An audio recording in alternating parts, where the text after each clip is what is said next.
The Ryders completely dominating on Northern Fjords, so I mean, why not? Sure, if you're going to try to fight them in a different manner, Perrin's going to be the place to do it.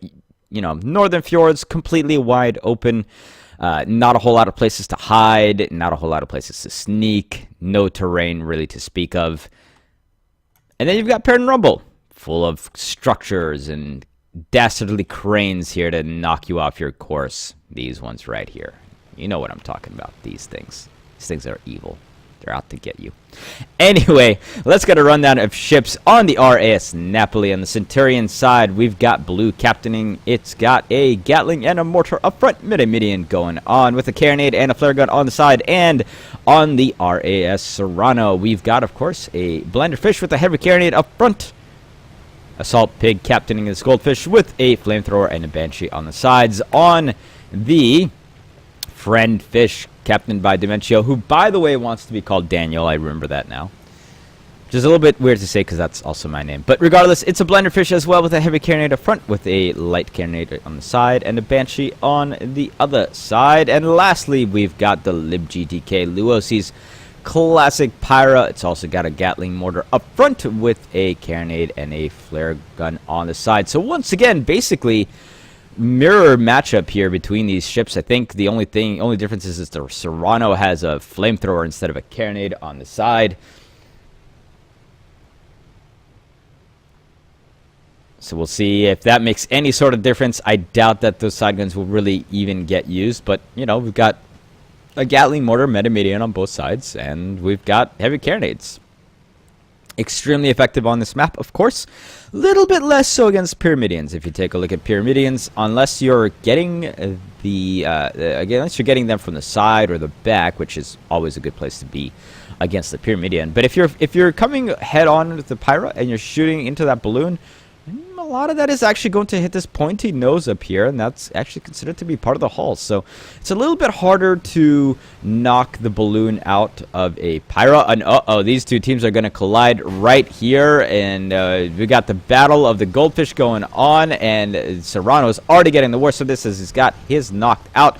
Huge bump there by the friendship as well, and the Napoli and LibGTK going at it, and Napoli's going to get just smushed here by the LibGTK. He's not facing the right direction in return fire at all. I think he may have been going to go for the friend fish, but then he bangs against the little skyscraper here anyway, and has taken almost full damage. And now with that little ram, not gonna let the guns come out in full arc, and the Napoli just gets destroyed, and already looking bad here for Centurions, who two teams collided at the same place with the same guns, and well, basically the same result as we had before.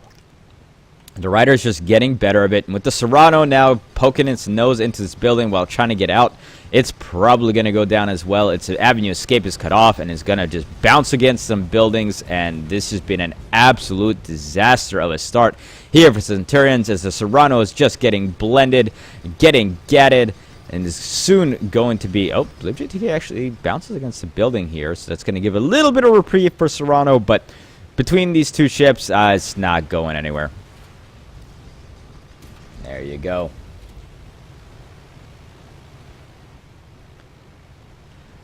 That's not good. That was just... it was all... like, everything basically went wrong for the Centurions there. You know, they had their...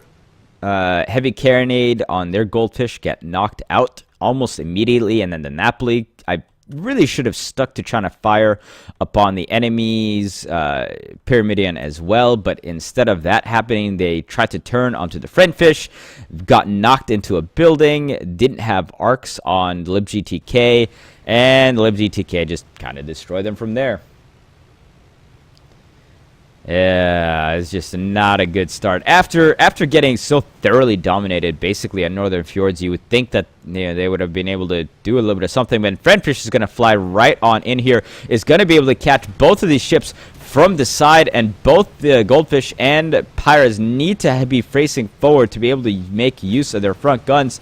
But Ryders just wasting no time. Napoli finally managing to turn around, and there's a little bit of flaming coming out from the Serrano, but so almost everything on the Friendfish has been chem sprayed up. Napoli and LibGTK going at it. Serrano getting his balloon knocked down. Napoli trying to make something happen. They almost got the armor of the LibGTK out, but which is it going to be? Here's the Napoli's coming, returning fire with those heavy mortars regular mortars, and they do take it out. So that is a great job by Napoli of at least managing to salvage the situation a little bit. But now the Friendfish is going to go full ham with blending the Napoli around. Might just want to get out of here though, because with the Serrano coming in and themselves getting blended down, this has been just a fantastic turnaround here for Centurions. This is exactly what I was looking for them to do.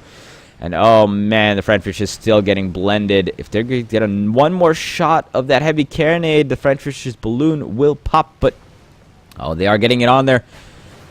And Friendfish bangs against the bridge here on this railroad track, stopping all momentum. Oh no, this is terrible.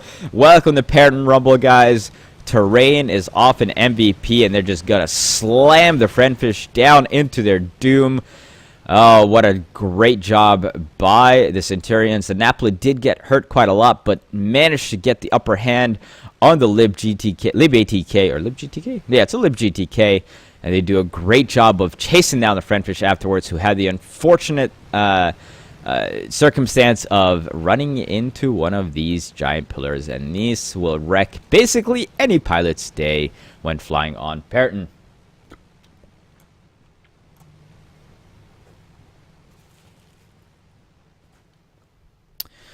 Well, we do have a tied game.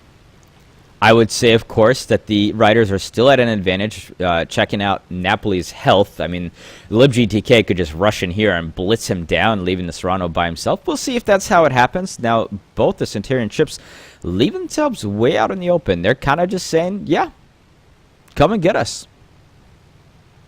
Just right on over here. Come at me, bro.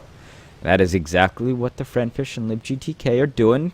A little bit tepidly, using those Banshees to wreak a little havoc, maybe. Try to get a little bit of damage, maybe in the front gun of the Serrano. Knock it down easier. LibGTK definitely eyeing the Napoli here. They know that they did some damage to him, and they're just going to charge right on forth. These two heavyweights going to collide right over here. And this is probably not going to go very well for the Napoli, as it does have a lot less health. And with that ram taking him down immediately, that's what I expected to happen.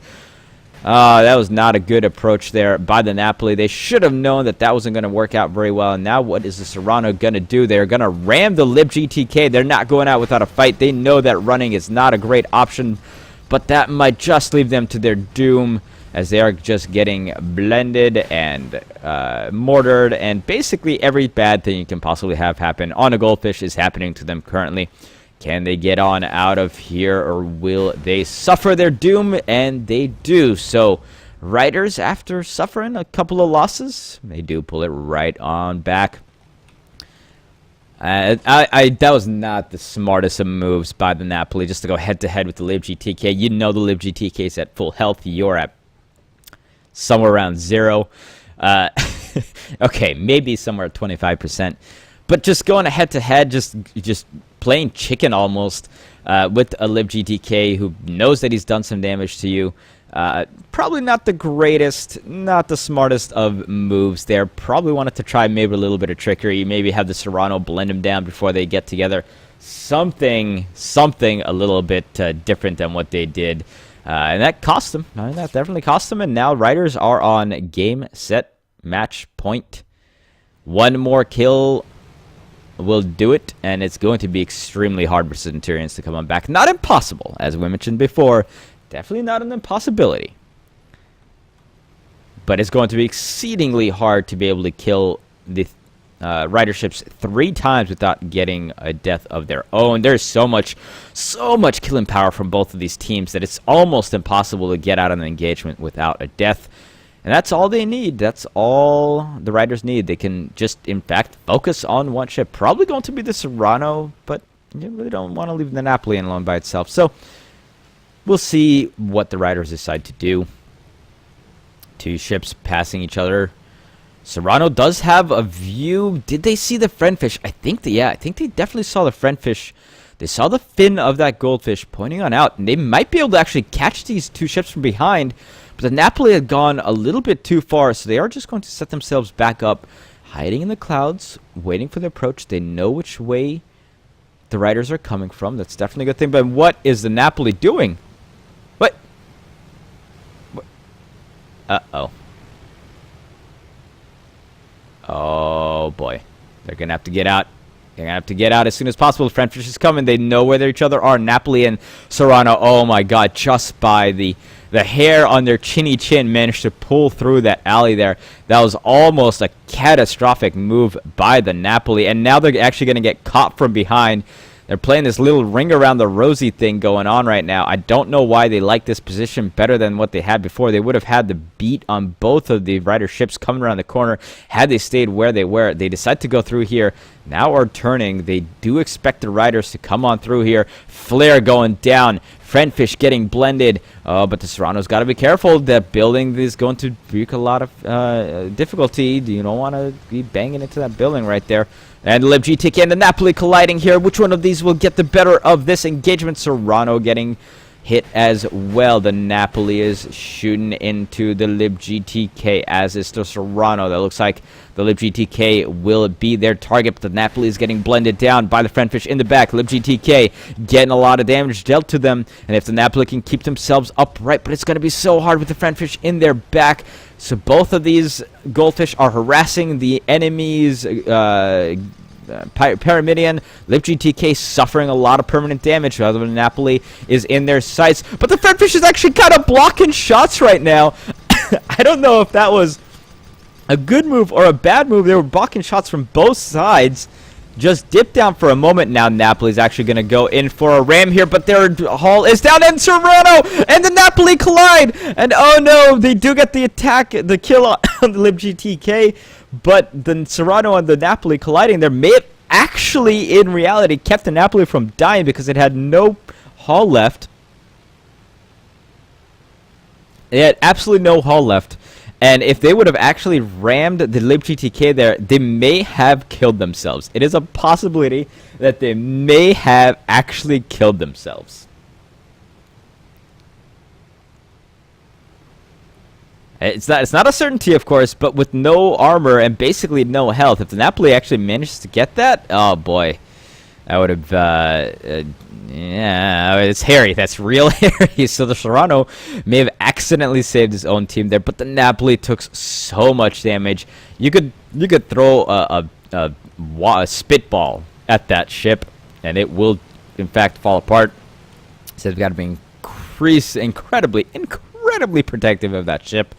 LibGTK could actually just ram it and just murder it, just straight up, just death. No, you know. And it's leading the charge? Uh-oh. Well, guys, I think we're about to see the end here as the Napoli poked his head out right in the LibGTK with the Frenfish and the LibGTK on him already. Unless some miracles can happen here. Oh, the Napoli's getting caught by these two ships, getting rammed, getting deaded. Pretty much what I expected to happen there. I really thought the LibGTK or the Napoli should have hung back a little bit there, but instead he does go forward, and the LibGTK and Frenfish take full advantage of that and take him out, and they do secure their 2-0 victory to move into the semifinals of today's community skirmish. Of course, being held on Sundays. So, guys, that will do it for this match.